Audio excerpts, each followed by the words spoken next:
They'll even eat mine.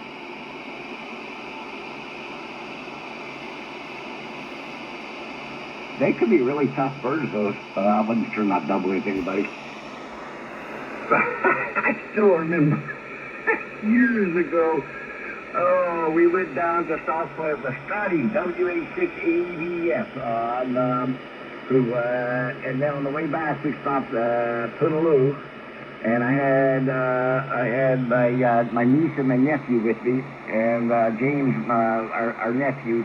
He made the mistake of giving one of the geese down there at Punaloo some scrap of bread, and then that goose would not let him alone. And he had James, because James was about 10 years old, he had James screaming as that goose was following around. Yeah, that goose would not let James go. Go ahead, Jeremy. The whole problem is, fences make good neighbors, and neighbors make good fences. Don't fence me in, off you, Rob, Dave Chickpea. Yeah, best neighbor I ever had was a fence. Absolutely. I agree with that statement.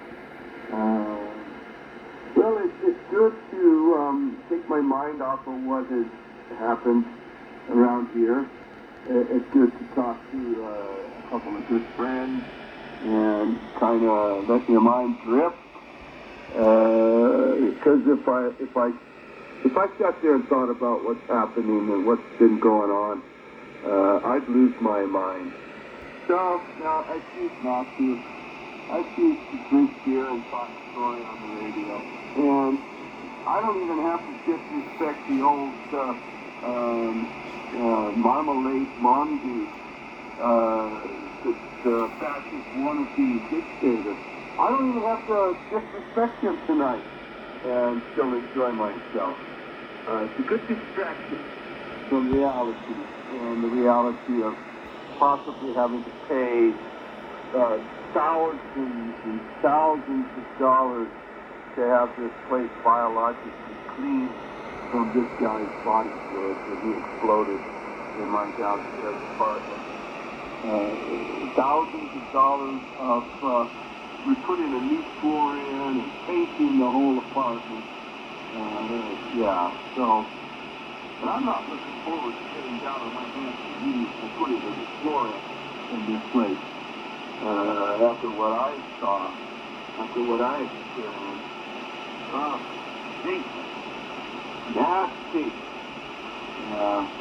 This guy was about twice the size he normally was when he was alive. He really exploded. He really expanded. And then he really exploded. Yes, literally exploded. All over my rental unit downstairs in the bedroom.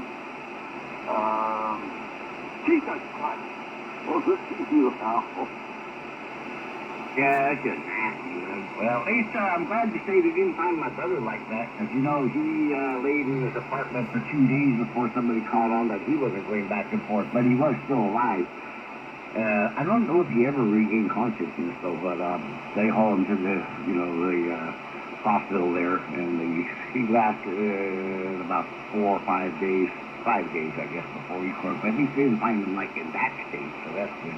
Now I just got to deal with getting all the stuff out of there. I was talking to my brother. But my brother was a hoarder, but man, he was a high-class hoarder. I mean, his stuff, he got some nice stuff, especially his camera optics. God, he's got some incredible optics in that place. So we'll go ahead and keep paying the rent on that place until me and Jason can get up there with Jason and with Doug, my little brother Doug, and then go through there. But again, we don't have to deal with any rotted, exploded bodies, thank God. And luckily, the landlord, the apartment he's in, is very good about it. We're paying the rent, so what you got to grumble about, right? But yeah, fences. Yeah, that's right there, Jeremy. Yeah, fences make good, for good neighbors, and good neighbors make good fences. And the place behind us, the acre behind us, we've been living here 31 years in this house, and the acre behind us finally got cleared from skin to sun. So it's like all of a sudden people up on the next street above us can see our garage, our tractor, everything. And it's like, oh God, I do not want people watching that stuff. And next thing you know, they're driving out with their tractor. That's $100,000 there, and it is not a loaner. That is solvent. That's cash that we paid for that thing. I do not want to see that thing drive away from here, or a little side by side, or any of our garage equipment. So we have a fences. Actually, the cement's going to get poured on Monday. Weather cooperating. The fence is basically it's a 2-foot high reinforced poured cement wall. 6 foot of this plastic fence on top of it, so it's basically 8 feet high. Nobody can see over the back there, and they're gonna have a hard time driving through it. That's for damn sure. But main thing is it keeps things invisible. What people don't see, they don't get tempted by. Because right after that place got cleared, sure enough, when we were going to the mainland, Sandy and I went to visit my little brother in late August, early September. The lady that is living in the cottage, our cottage there, she had our doggy, our pit bull, Chloe. Chloe was in the house with her because Chloe's a very nice doggy. And so anyway, she had her in the house with her, and Chloe started alerting at about 2 in the morning, and it was like a full moon. So Danger goes out there. Sure enough, there's some guy standing about 50 feet behind the property line there, just in the moonlight, just looking at stuff. It's like, oh yeah, that's how it works. Next thing you know, stuff starts driving away. So yeah, good fences are a good thing. And on this fence, in the poured cement wall, which I think is reinforced, but there's also holes in there. So if necessary, if there is any trouble, I could put pipes in there and put a cyclone fence with razor wire on top if I need to. But hopefully this will be sufficient. Go ahead there, Jeremy. Well, that's a complicated stuff. I just want